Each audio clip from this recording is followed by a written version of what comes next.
Welcome to waves media Telugu. Annamayya జిల్లా గాలివీడులో రాజకీయ వేధింపుల ఆరోపణలు వెలుగు చూశాయి. రైతు నాగిరెడ్డి తన పొలానికి విద్యుత్ ట్రాన్స్ఫార్మర్ ఏర్పాటు కోసం దరఖాస్తు చేసుకోగా టీడీపీలో చేరితేనే పనులు జరుగుతాయని స్థానిక సర్పంచ్ చెప్పినట్లు ఆరోపించారు. ఎంపీపీ అనుమతి ఇచ్చినా స్థానిక నాయకులు అడ్డుకుంటున్నారని బాధితుడు కలెక్టర్కు వినతి పత్రం అందజేశాడు. సిపిఐ నాయకుడు మురళి మాట్లాడుతూ అధికార యంత్రాంగం స్పందించడం లేదని విమర్శించారు. నాగిరెడ్డికి న్యాయం చేయకపోతే ఉద్యమానికి సిద్ధమవుతామని హెచ్చరించారు. అన్నమయ్య జిల్లా గాలివీడు మండలం గాలివీడు పోస్టు నాగిరెడ్డి అనేటువంటి ఒక రైతు తన వ్యవసాయం కోసం బోరుబావి వేసుకోవడం జరిగింది.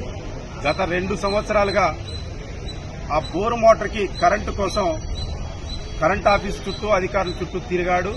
దానికి సంబంధించినటువంటి ప్రభుత్వానికి చెల్లించాల్సినటువంటి డబ్బులు 30,000 రూపాయలు డీడీ కూడా కట్టడం జరిగింది. ఆ రైతుకు ట్రాన్స్ఫరం కూడా రావడం జరిగింది. కానీ ట్రాన్స్ఫరం వచ్చిన తర్వాత గ్రామాల్లో ఉన్నటువంటి రాజకీయ కక్షలు రాజకీయాలు చోటు చేసుకోవడం వల్ల ఇవాళ 7 ఏడాది నుంచి వచ్చిన ట్రాన్స్ఫరాన్ని రైతుకు ఫిట్ చేయడంలో ట్రాన్స్కో అధికారులు పూర్తిగా వైఫల్యం చెందారు. డిఈ గారు చాలా స్పష్టంగా చెప్తున్నారు, మీరు ఆ ప్రాంతంలో ఉన్నటువంటి ఆ పంచాయతీ సర్పంచ్ని అప్రూవల్ తీసుకోరండి, మేము ఫిట్ చేస్తామని చెప్తున్నారు. ఆ సర్పంచ్ దగ్గరికి పోతే మీరు వైసీపీ పార్టీ మీకు బిగించడానికి వీలు లేదు, మీకు ట్రాన్స్ఫరం కావాలి, మీరు వ్యవసాయం చేసుకోవాలంటే మీరు టీడీపీ కండువా వేసుకోండి, టీడీపీ కండువా వేసుకుని బహిరంగంగా మీరు టీడీపీలో చేరినట్టు ప్రచారం జరిగితే మీకు ట్రాన్స్ఫరం ఫిట్ చేస్తాము అంటున్నారు. మరి ఈ విధంగా ఉంది పరిస్థితి, నాకు న్యాయం చేయండి స్వామి అనేసి 3వ నెలలో ఇదే అన్నమయ్య జిల్లా కలెక్టర్ గారికి వచ్చి పీజీఆర్ఎస్ లో, మరి ఇది పీజీఆర్ఎస్ అని ఎందుకు పెట్టారో మాకైతే అర్థం కానటువంటి పరిస్థితి. అర్జీ తీసుకొచ్చి పెడితే ఇక్కడ ఉన్నటువంటి కలెక్టర్ గారు ఏ మాత్రం పట్టించుకున్నట్టు పరిస్థితి లేదు. అసలు దున్నపోతు పైన వర్షం కురిసేటువంటి విధంగా ఈ అన్నమయ్య జిల్లా కలెక్టర్ గారు వ్యవహరిస్తున్నారు.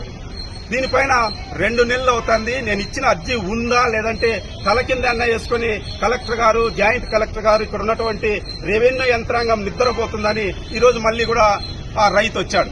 ఈ రోజు మళ్ళా రైతు తీసుకొస్తే ఇది దుర్మార్గం ఏమంటే దీన్ని ఫార్వర్డ్ చేసింది రికమెండ్ చేసింది కూడా ఇదే జిల్లాలో ఉన్నటువంటి మంత్రి గారు. ఇతనికి రైతుకి న్యాయం చేయండి, ట్రాన్స్ఫరం అతను డబ్బు కట్టాడు కాబట్టి ట్రాన్స్ఫరం పెట్టండి అనేసింది.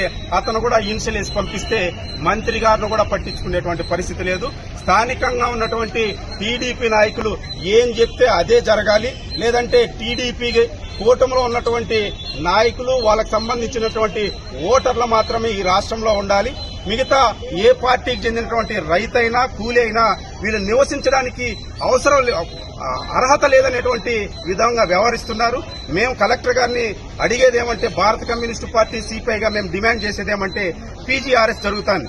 ఇక్కడ కలెక్టర్ ఆఫీస్కి అనేక సమస్యలతో రైతులు గాని కార్మికులు గాని లేదంటే రకరకాల ప్రజలు వాళ్ళ సమస్యల పైన వస్తే మరి అర్జీలు పెద్ద యంత్రాంగం పెట్టి అడావిడి చేస్తున్నారు. మీ అడావిడి వల్ల వెనకొచ్చేటువంటి అవుట్పుట్ 0 వస్తుంది. 2 నెలల క్రితం పెట్టినటువంటి లెటర్ కి ఏమాత్రం స్పందించలేదంటే ఇంతమందికి జీతాలు దండగా, కలెక్టర్ గారికి బిల్డింగ్ దండగా, కలెక్టర్ గారికి ఇచ్చే జీతం కూడా దండగని మేము అభిప్రాయపడుతున్నాం. ఇది కలెక్టర్ ఆఫీసులో జరిగేటువంటి అంతే కాదు, పక్కనున్నటువంటి ఎస్పీ గారు కూడా ఇదే పరిస్థితిలో ఉంది.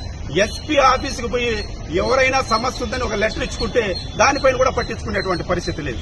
పోలీస్ యంత్రాంగం ఏమైపోయిందంటే ఏ పోలీస్ స్టేషన్కి పోతే కూడా డబ్బున్నోని మాత్రమే మాట్లాడతారు, పేదోళ్ళు వస్తే గేట్ కాపక్కే నెట్టేసేటువంటి పరిస్థితి ఈ జిల్లాలో నెలకొనింది. కాబట్టి మేము రాష్ట్ర ప్రభుత్వాన్ని కూడా డిమాండ్ చేసేదేమంటే మీరు ఏదో మంచి అభిప్రాయంతో పీజీఆర్ఎస్ అని పెట్టి ప్రజలకి న్యాయం చేయాలనేటువంటి అభిప్రాయంతో దీన్ని తీసుకొచ్చారు. కానీ గ్రౌండ్ లెవెల్లో ఇది ఏమాత్రం ఇంప్లిమెంట్ కాలేదు. రైతులు మీకు ఇచ్చే అర్జీల కోసం ప్రతి సోమవారము మీ ఆఫీసుల చుట్టూ తిప్పడం తప్ప వాళ్ళ సమస్యల పరిష్కారం కాలేదని రాష్ట్ర ప్రభుత్వం గుర్తించాలి.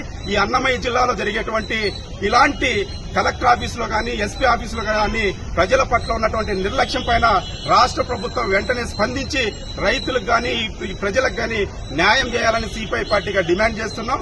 లేని ఎడల బాధితులను కూడగట్టి పెద్ద ఎత్తున ఆందోళన కార్యక్రమాలు కూడా నిర్వహిస్తామని ఈ సందర్భంగా హెచ్చరిస్తున్నాం.